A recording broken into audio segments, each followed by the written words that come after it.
नमस्कार दोस्तों, मेरे इस YouTube चैनल @let's-learn.3 पर आपका स्वागत है। और आज अपन लेके आए हैं परमाणु संरचना के MCQ क्वेश्चन जिनकी संख्या है लगभग 40। और ये जो सभी क्वेश्चन हैं ये आपकी विगत परीक्षाओं में आए हैं और आगे आने वाली परीक्षाओं में भी आ सकते हैं, इसलिए इनको ध्यान से पढ़ें और बार बीच में रोक के आप इनका स्क्रीनशॉट लें और ढंग से इनको घर पे जाके एक बार रिवाइज करें।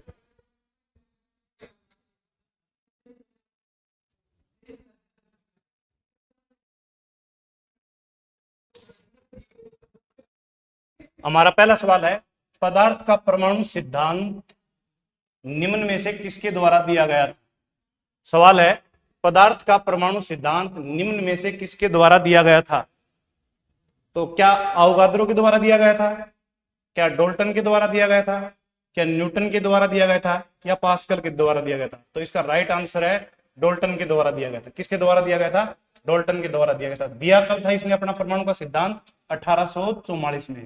और क्या कहा था कि इसने एक शब्द दिया था जिसका अर्थ है, इसने एक शब्द दिया था, इसने परमाणु को क्या कहा था? एटम। क्या कहा था इसने? परमाणु को एटम, और जिसका अर्थ होता है अविभाज्य। क्या अर्थ होता है जिसका? अविभाज्य। और कब दिया गया था ये एटम? कब कहा इसने 1844 में कहा।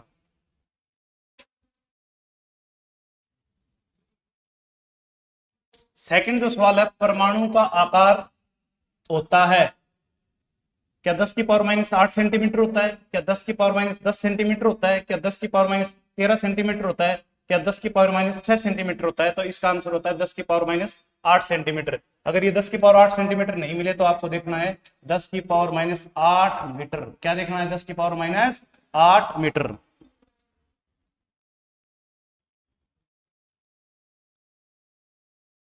अगला सवाल है, परमाणु संरचना के मूलभूत कण क्या है। तो अपन देखते हैं कि फंडामेंटल पार्टिकल्स ऑफ एटम क्या क्या है। मान लो ये कोई एटम है, इसके चारों ओर जो कक्षीय गति करता है वो है इलेक्ट्रॉन, और इसके बीच में होता है इसका नाभिक, जिसमें कौन कौन है? प्रोटॉन और न्यूट्रॉन। प्रोटॉन और न्यूट्रॉन, जिसे कहा जाता है नाभिक। क्या कहा जाता है? नाभिक। क्या कहा जाता है? नाभिक। तो सवाल अपना क्या है? परमाणु संरचना के मूलभूत कण कौन कौन से? एक तो है इलेक्ट्रॉन, एक है प्रोटॉन और एक है न्यूट्रॉन। ऑप्शन देख लो कौन कौन सा है। ऑप्शन नंबर इसका है, क्या मेसोन है? बिल्कुल नहीं है। क्या फोटोन है? ये बिल्कुल नहीं है। फोटोन तो एनर्जी का एक प्रूफ है। क्या न्यूट्रॉन है? न्यूट्रॉन भी नहीं है। तो इसका राइट आंसर अपना प्रोटॉन, इलेक्ट्रॉन और न्यूट्रॉन। और एक बात और, प्रोटॉन और न्यूट्रॉन को एक साथ कहते हैं न्यूक्लियन। क्या कहते हैं? न्यूक्लियन। न्यूक्लियन। और इसको न्यूक्लियन किसने कहा था? हेनरी मोजले ने कहा था। किसने कहा था? हेनरी मोजले ने कहा था। किसने कहा था? हेनरी मोजले। ये हेनरी मोजले है जिसे वर्तमान आवर्त सारणी का क्या कहा जाता है? जनक कहा जाता है। आधुनिक आवर्त सारणी का क्या कहा जाता है? जिसे जनक कहा जाता है। वैसे आवर्त सारणी का जनक जो है वो है मेंडलीव। अगला सवाल है, नाभिक के आकार की माप है, मतलब नाभिक के आकार का जो मेजरमेंट है वो किसमें किया जाता है? क्या एंगस्ट्रॉम में किया जाता है, क्या सेंटीमीटर में किया जाता है, क्या एएमयू में किया जाता है? एएमयू का मतलब होता है atomic mass unit. Atomic mass unit क्या होता है? Atomic mass unit. क्या इसमें किया जाता है? बिल्कुल इसमें भी नहीं किया जाता है। क्या एंगस्ट्रॉम में किया जाता है? इसमें भी नहीं किया जाता। क्या सेंटीमीटर में किया जाता है? इसमें भी नहीं किया जाता। इसका राइट आंसर है थर्मीमीटर। और थर्मीमीटर का मतलब क्या होता है? 10 की पावर माइनस 15 मीटर। क्या होता है? 10 की पावर माइनस 15 मीटर। तो ध्यान रखना। अगला सवाल क्या है अपना, परमाणु नाभिक की त्रिज्या का क्रम है 10 की पावर माइनस 10 सेंटीमीटर। जी नहीं, बिल्कुल नहीं। 10 की पावर माइनस 15 सेंटीमीटर, ये भी बिल्कुल गलत बात है। 10 की पावर माइनस 8 सेंटीमीटर, ये नहीं है। ये तो किसका है? ये तो है परमाणु का आकार। किसका आकार है? ये तो परमाणु का आकार है भाई। किसका आकार है? परमाणु का आकार है। तो इसका राइट आंसर क्या है? 10 की पावर माइनस 13 सेंटीमीटर। 10 की पावर माइनस 13 सेंटीमीटर, या ये कभी कभी आपको क्या मिल सकता है? 10 की पावर माइनस 15 मीटर। क्या मिल सकता है? 10 की पावर माइनस 15 मीटर। अगला सवाल है, एक परमाणु के नाभिक में होते हैं, अभी मैंने आपको बताया था, माना कि ये कोई एक एटम है और इलेक्ट्रॉन कहाँ है? इसके चारों ओर वृत्ताकार पथ में गति करता है, और ये बीच में इसके क्या है? नाभिक है। नाभिक में कौन कौन है? प्रोटॉन है, और एक साथ में कौन है? इसके न्यूट्रॉन है। तो परमाणु के नाभिक में कौन कौन होते हैं? प्रोटॉन और न्यूट्रॉन। सवाल अपना क्या है वो देख लेते हैं अपन। एक परमाणु के नाभिक में होते हैं प्रोटॉन एवं न्यूट्रॉन। तो राइट आंसर क्या है इसका? 3 नंबर।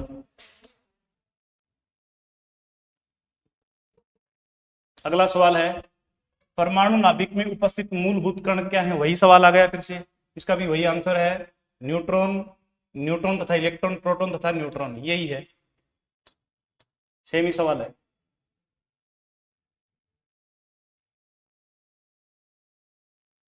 ये बढ़िया सवाल है, निम्न में से कौन न्यूक्लियन नहीं है? इसका मतलब न्यूक्लियन है कौन? न्यूक्लियन कौन कौन है? प्रोटॉन प्लस न्यूट्रॉन, इन दोनों, ये दोनों कहां पाए जाते हैं? नाभिक में पाए जाते हैं, और जिन्हें एक साथ क्या कहा जाता है? न्यूक्लियंस कहा जाता है। और कहने वाला कौन था इसको न्यूक्लियंस? हेनरी मोजले। कौन था? हेनरी मोजले। कौन था? हेनरी मोजले।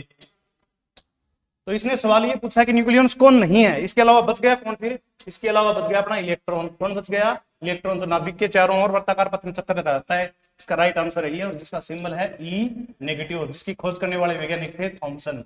कौन थे? J Thomson. और इसके ऊपर जो आवेश होता है वो होता है माइनस का 1.6 इंटू 10 की पावर माइनस 19 कूलाम। और ध्यान रखना इसका जो भार होता है वो होता है लगभग 0, या इसको बोलते हैं नगण्य, मतलब परमाणु के बारे में इसका कोई योगदान नहीं है। अगला सवाल है रदरफोर्ड के परमाणु मॉडल के अनुसार परमाणु में इलेक्ट्रॉन हैं, कैसे हैं? क्या स्थायी हैं, क्या केंद्रित हैं, क्या अस्थायी हैं, या इनमें से कोई नहीं? तो कैसे हैं? अस्थायी हैं। किस मॉडल के अनुसार? रदरफोर्ड के अल्फा प्रकीर्णन प्रयोग के अनुसार। अल्फा प्रकीर्णन प्रयोग के अनुसार। अल्फा प्रकीर्णन प्रयोग जो किया था वो किस वैज्ञानिक ने किया था? अर्नेस्ट रदरफोर्ड ने किया था। और किस पे किया था? सोने की पतली पन्नी पर किया था।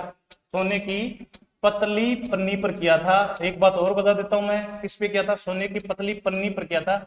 और गोल्ड का जो सिंबल होता है वो क्या होता है? एयू होता है। एयू होता है, जिसे ओरम बोला जाता है। और इसके माध्यम से इसने किसकी खोज कर डाली थी? नाभिक की खोज की थी। किसने? अर्नेस्ट रदरफोर्ड ने।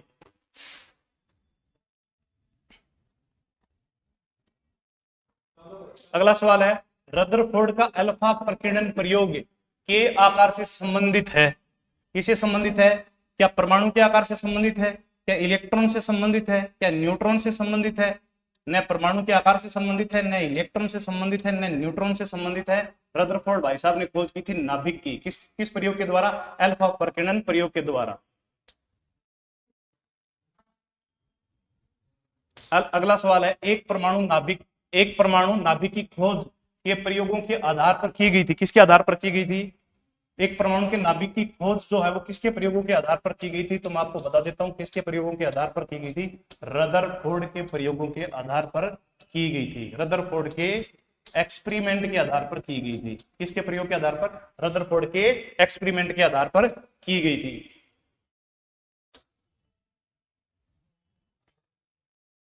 अगला सवाल है कार्बन का परमाणु क्रमांक है 6, मतलब इसका एटॉमिक नंबर है 6।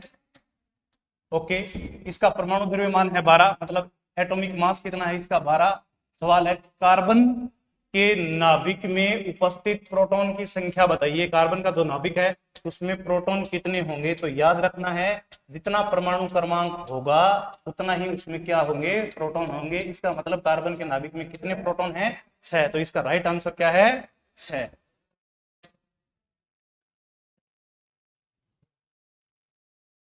अगला अपना सवाल है जब हीलियम परमाणु इलेक्ट्रॉन का त्याग करता है तब बनता है। तो अपन देखते हैं ये हीलियम परमाणु है, और जब ये किसका त्याग करता है? इलेक्ट्रॉन का त्याग करता है, तब ये बनता है He+2। मतलब कितने इलेक्ट्रॉन का त्याग कर दिया इसने? 2 इलेक्ट्रॉन का क्या कर दिया इसने? त्याग कर दिया, मतलब इसका ऑक्सीकरण हो गया। जब इसका ऑक्सीकरण हो जाता है तो ये कैसा आयन बन जाता है? द्विधनावेशित आयन बन जाता है। तो यहाँ लिखा है धनावेशित हीलियम क्या बन जाता है? ये आयन बन जाता है। इसका राइट आंसर है बी। अगला सवाल है निम्न में से कौन सा ऋणावेशित कण है? एक परमाणु के अंदर एक नाभिक है, और नाभिक के अंदर प्रोटॉन पर पॉजिटिव चार्ज होता है, न्यूट्रॉन पे नेगेटिव चार्ज होता है, इलेक्ट्रॉन के ऊपर कैसा चार्ज होता है? लाला, नेगेटिव चार्ज होता है, नेगेटिव चार्ज। तो सवाल अपना क्या है? निम्न में से कौन सा ऋणावेशित कण है? तो कौन सा ऋणावेशित कण है? इलेक्ट्रॉन है।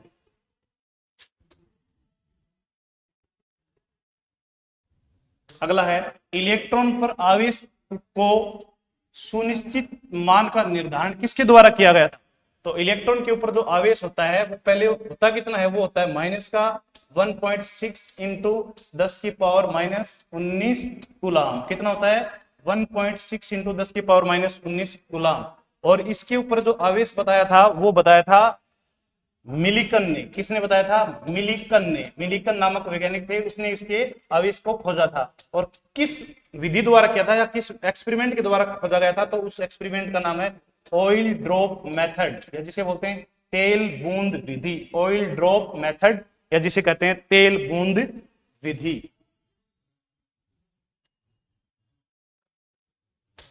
इलेक्ट्रॉन नाभिक के परितः मतलब चारों ओर गति करते हैं। तो कैसी गति करते हैं? इलेक्ट्रॉन नाभिक के चारों ओर कक्षीय गति करते हैं। बहुत इंपॉर्टेंट सवाल है। मैं एक बार कलर बदल लेता हूं भाई। एक परमाणु में 2 इलेक्ट्रॉन के कक्षा में, 8 इलेक्ट्रॉन एल कक्षा में तथा 6 इलेक्ट्रॉन एम कक्षा में उपस्थित हैं। तो परमाणु में उपस्थित एस ऑर्बिटल में इलेक्ट्रॉन की संख्या क्या होगी? तो चेक करते हैं अपने सवाल को। तो के अंदर कितने इलेक्ट्रॉन हैं? 2 हैं। और एल के अंदर कितने हैं? 8 हैं। एम के अंदर कितने हैं? 6 हैं। और के वाले का इलेक्ट्रॉनिक विन्यास होता है 1s2। इसका होता है 2s2 2p6 और इसका होता है 3s2। और कितने हैं ये? 4 है। तो इसमें लिखेंगे अपन 3p4। तो टोटल इलेक्ट्रॉन कितने हो गए? 2 2 4 और 2 6। इसका मतलब एस में टोटल इलेक्ट्रॉन कितने हो गए? 6 इलेक्ट्रॉन हो गए। इसका राइट आंसर है ए, 6 इलेक्ट्रॉन।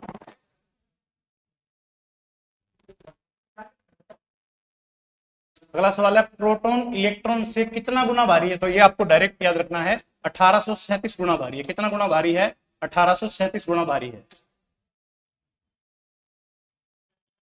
ये सवाल बहुत इंपॉर्टेंट है। Cn negative cyano negative ion के समान सम इलेक्ट्रॉनीय है।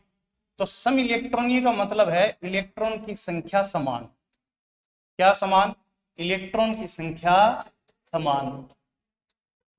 संख्या समान। तो चेक करते हैं अपन किस किस में इलेक्ट्रॉन की संख्या समान है। पहले तो ये देखते हैं Cn में इलेक्ट्रॉन की संख्या कितनी है। Cn कार्बन कितने पे आता है? 6 पे। तो इसमें इलेक्ट्रॉन कितने हो गए? 6। नाइट्रोजन में इलेक्ट्रॉन होते हैं 7 लेकिन एक नेगेटिव है। तो इसका मतलब कितनी हो गई इसमें? 7 और 1 8। तो टोटल इलेक्ट्रॉन हो गई इसमें 14। ठीक बात है। अब देखते हैं नाइट्रोजन को। नाइट्रोजन को N2 को। नाइट्रोजन कितने पे आता है? 7 पे। तो नाइट्रोजन कितने हैं? 2 हैं। एक नाइट्रोजन में कितने इलेक्ट्रॉन होते हैं? 7। 2 में कितने हो गए? 14 इलेक्ट्रॉन हो गए। अगला है कार्बन मोनोऑक्साइड। कार्बन कितने पे आता है? 6 पे। तो इसमें इलेक्ट्रॉन की संख्या कितनी होगी? 6। ऑक्सीजन कितने पे आता है? 8 पे। और इसमें इलेक्ट्रॉन की संख्या कितनी होगी? 8। तो इसमें इलेक्ट्रॉन की संख्या कितनी होगी? 14। तो सम इलेक्ट्रॉन ये का मतलब ये जो Cn नेगेटिव है किस किस के बराबर है? नाइट्रोजन के बराबर भी है, कार्बन मोनोऑक्साइड के बराबर है। इसका मतलब इसका आंसर नंबर सी क्या है? सही। ए बी दोनों। एक जानकारी और बता देता हूं, ये कार्बन मोनोऑक्साइड है, ये बहुत ज्यादा जहरीली गैस है। ये ब्लड के साथ कौन सा बंध बना लेती है? कोऑर्डिनेशन बंध बना लेती है, जो आसानी से टूटता नहीं है, जिससे इंसान की मृत्यु हो जाती है।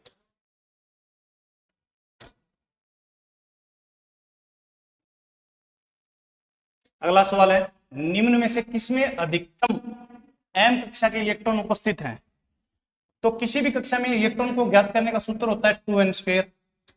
और यहां 2n², और n का मतलब होता है quantum number. Quantum number, quantum number. और m कक्षा के लिए जो क्वांटम नंबर होता है वो होता है 3। कितना होता है? 3। अगर n की जगह अपन 3 रखेंगे तो क्या आएगा फॉर्मूला अपना? 2 3 का स्क्वायर 3 या 9 और 9 गुणा 2 18। तो इसमें m कक्षा में अधिकतम इलेक्ट्रॉन की संख्या कितनी हो जाएगी? 18। और 18 पे कौन सा एलिमेंट आता है? तो याद रखना है कौन सा आता है? आर्गन। और आर्गन कैसा एलिमेंट है भाई? तो आर्गन है एक्रिय गैस। कैसी गैस है? एक्रिय गैस। एक्रिय गैस। और ये कौन से ग्रुप से संबंधित है? ये ग्रुप नंबर 18 से संबंधित है। ग्रुप नंबर 18 से संबंधित है, जो आवर्त सारणी का अंतिम ग्रुप है। अगला सवाल है निम्न में से कौन से तत्व ऋणावेशित आयन होंगे? तो ऋणावेशित आयन वो होंगे जिनमें इलेक्ट्रॉन की संख्या प्रोटॉन की संख्या से ज्यादा हो, मतलब इलेक्ट्रॉन ज्यादा होंगे किससे? प्रोटॉन से। तो वो डेफिनेटली कैसा आयन होगा? नेगेटिव होगा। तो अपन चेक करते हैं ऑप्शन में।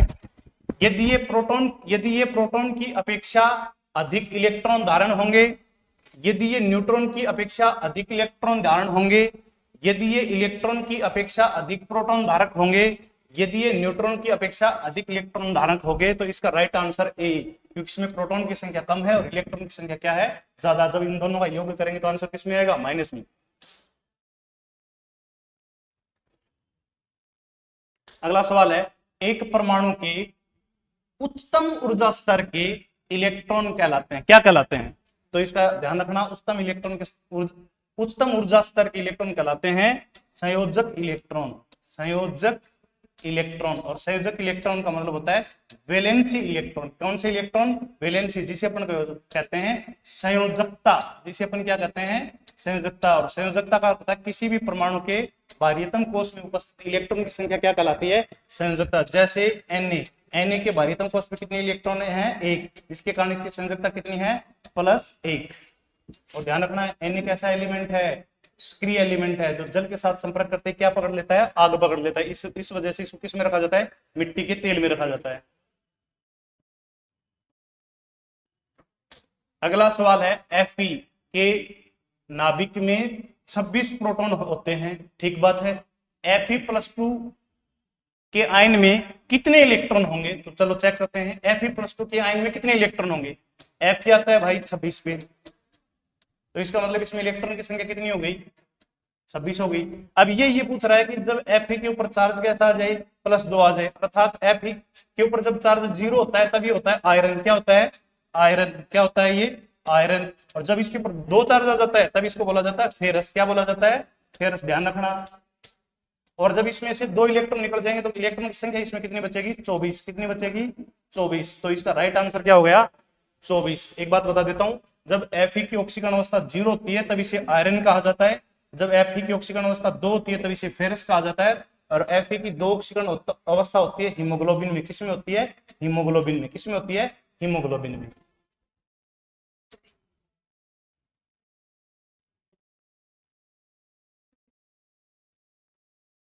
अगला सवाल है, निम्नलिखित में से अधिकतम द्रव्यमान किसका होगा?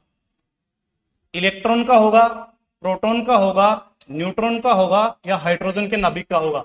तो ये मैं पहले ही बता चुका हूं कि इलेक्ट्रॉन का जो द्रव्यमान है वो लगभग 0 होता है, या इसको अपन कह सकते हैं इलेक्ट्रॉन का द्रव्यमान क्या कैसा होता है? नगण्य होता है। अर्थात परमाणु का जो द्रव्यमान होता है उसमें इलेक्ट्रॉन का द्रव्यमान का योग कितना होता है? लगभग 0 होता है। किस किस का योग होता है परमाणु के द्रव्यमान में? तो याद रखना, प्रोटॉन और न्यूट्रॉन। और उसमें भी सबसे ज्यादा भारी कौन है? न्यूट्रॉन। किससे भारी है? प्रोटॉन से। किससे भारी है? प्रोटॉन से। तो इसका राइट आंसर क्या होगा? न्यूट्रॉन।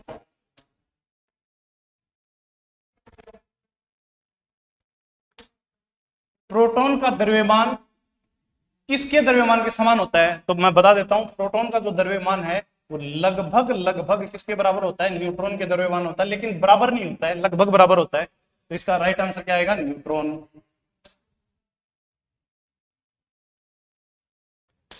अगला सवाल है, नाभिक कण जिस पर कोई आवेश नहीं होता है और न ही द्रव्यमान होता है लेकिन सिर्फ चक्रण करता है। प्रोटॉन के ऊपर तो चार्ज होता है भाई, P+ होता है, इसके ऊपर प्लस चार्ज होता है। मेसोन के ऊपर भी चार्ज होता है, मेसोन को लिखते हैं μ0 से, μ+ से और μ- से। और इलेक्ट्रॉन के ऊपर आपको पता ही चार्ज होता है माइनस। तो इसका मतलब बच गया कौन? न्यूट्रिनो। तो इसका राइट आंसर कौन होगा? न्यूट्रिनो। बहुत इंपॉर्टेंट प्रश्न है, ध्यान रखना। सवाल नंबर 29, न्यूट्रॉन की खोज के लिए नोबेल पुरस्कार से किसे सम्मानित किया गया? तो न्यूट्रॉन की खोज करने वाला कौन था? चैडविक था। कौन था भाई न्यूट्रॉन की खोज करने वाला? न्यूट्रॉन की खोज करने वाला कौन था? न्यूट्रॉन की खोज करने वाला था चैडविक। और रदरफोर्ड ने किसकी खोज की थी? नाभिक की, परमाणु के नाभिक की। किसकी खोज की थी? परमाणु के नाभिक की। और रोटेंजन ने किसकी खोज की थी? एक्सरे की। किसकी खोज की थी? एक्सरे, मतलब एक्स किरणों की क्या की थी? खोज की थी।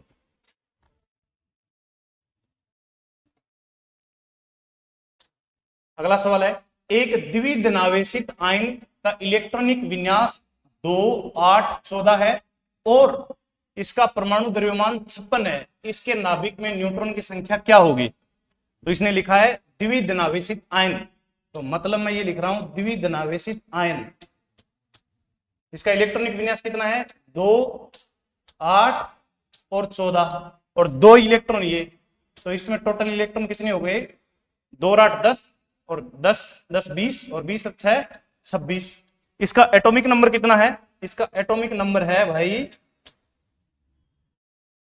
56, सॉरी इसका परमाणु द्रव्यमान कितना है? 56 है। और न्यूट्रॉन की संख्या ज्ञात करने का सूत्र क्या है? न्यूट्रॉन की संख्या ज्ञात करने का सूत्र है atomic mass minus atomic number. और जब इसको अपन लिखेंगे न्यूट्रॉन बराबर कैसे ज्ञात करेंगे? एटॉमिक मास इसका कितना है? 56 और परमाणु क्रमांक इसका कितना है? 26, तब इसका राइट आंसर आएगा 30। क्या आएगा? 30, ऑप्शन नंबर ए।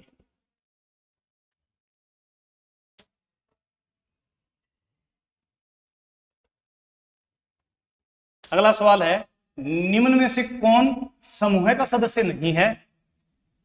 पहला हीलियम आयन, दूसरा न्यूट्रॉन, तीसरा प्रोटॉन। न्यूट्रॉन का मतलब होता है N0, प्रोटॉन का मतलब होता है P0 P+, इसका मतलब ये दोनों नाभिक हैं।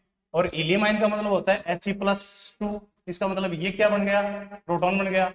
इसका मतलब ये तीनों तो एक जैसे हैं, इसका मतलब कौन नहीं है? साइक्लोट्रॉन नहीं है, तो इसका आंसर क्या आएगा? साइक्लोट्रॉन।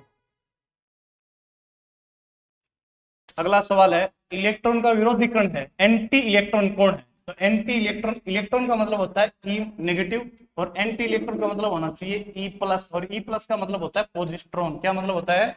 पोजिस्ट्रॉन। क्या मतलब होता है? पोजिस्ट्रॉन। क्या इसमें पोजिस्ट्रॉन आंसर है? तो राइट आंसर पोजिस्ट्रॉन।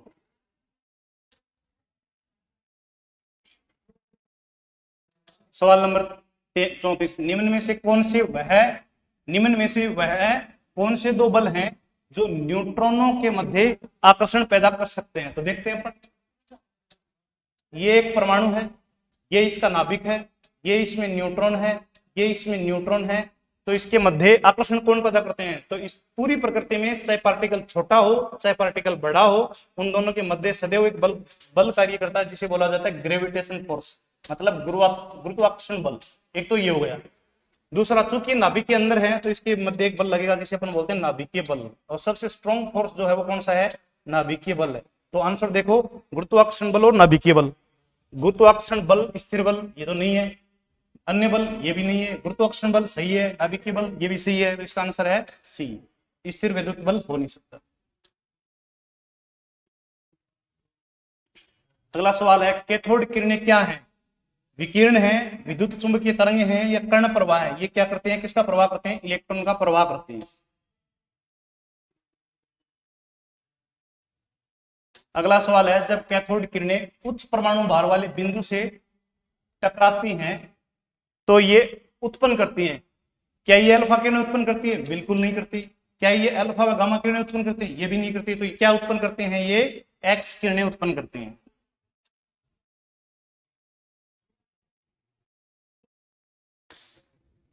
अगला सवाल है जे थॉमसन ने एक परमाणु मॉडल प्रस्तावित किया जिसे आमतौर पर किस मॉडल के नाम से जाना जाता है? तो जे थॉमसन ने जो परमाणु का पहला मॉडल दिया था उसे बोलते हैं प्लम पुडिंग मॉडल। कौन सा मॉडल कहते हैं उसे?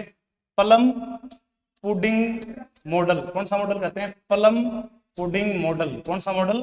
Plum pudding model. और ये इस मॉडल की खास बात ये है कि ये मॉडल वर्तमान में कैसा है? अमान्य है। कैसा मॉडल है ये? वर्तमान में कैसा है? ये अमान्य है। तो इसका राइट आंसर होगा बी, प्लम और पुडिंग मॉडल।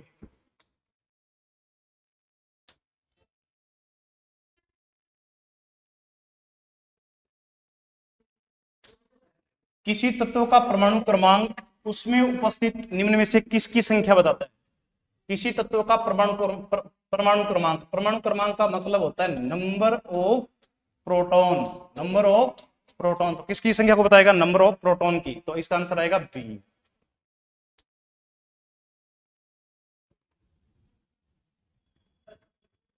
अंतिम प्रश्न अपना आज की क्लास का, एमसीक्यू क्लास का। निम्न में से तत्व का कौन सा गुण एक पूर्ण संख्या है? पूर्ण संख्या का मतलब होता है इंटीजर नंबर। इंटीजर नंबर और इंटीजर नंबर स्टार्ट होते हैं 1 2 3 dot dot dot dot dot dot. तो क्या परमाणु द्रव्यमान है? जी नहीं है। क्या परमाणु क्रमांक है? तो इसका राइट आंसर है परमाणु क्रमांक। और परमाणु क्रमांक स्टार्ट होते हैं 1 से और ये खत्म कहाँ पे होते हैं? 118 पे। वर्तमान में कितने एलिमेंटों की खोज की जा चुकी है? 118 एलिमेंटों की खोज की जा चुकी है। ये थे आज आपके परमाणु संरचना के एमसीक्यू क्वेश्चन। आई होप आपको समझ में आए होंगे। इस वीडियो को बार बार देखें और इन क्वेश्चनों को अपनी नोटबुक में नोट करें और इसको आप बार बार समझें, तब आपको ये बेहतर तरीके से समझ में आए होंगी। जय हिंद, जय भारत।